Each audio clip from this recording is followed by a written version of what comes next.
Once a month, it is moving day in Brussels. Even worse, 4 days later, in the French city of Strasbourg, every single member of the 754-seat European Parliament loads up his bags, office staff, and materials and heads right back to Belgium.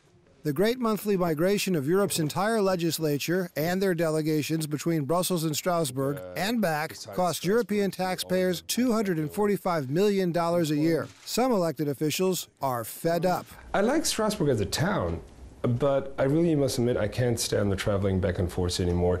It is a hustle. You lose approximately 1 net day in working. The move forces lawmakers and their staff in Brussels to pile boxes, paperwork, background notes, extra bottles of water, and even winter boots onto trucks which drive to Strasbourg and are unloaded. When the morning trains begin arriving from Brussels, there is an undignified scramble for cabs, cars, and buses because Strasbourg is a French city that is pretty but provincial and dull, except when the European Parliament is in town. Some say it is all completely absurd. It is complete madness. This extraordinary caravan which leaves Brussels one Monday and then returns there on the same Thursday with lorries, with trunks full of papers. It's completely impractical.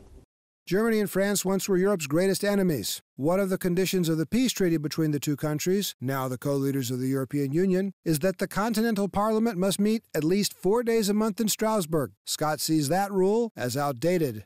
I think the outside world looks on with amazement that all these years after the end of the Second World War, we're still perpetuating this anachronistic homage to the Franco-German reconciliation.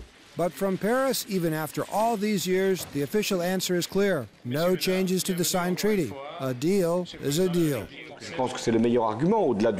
I think the best argument is that Strasbourg is there in the treaty, which is the legal basis that sets the headquarters of the European Parliament. But it also has an essential symbolic value for Europe.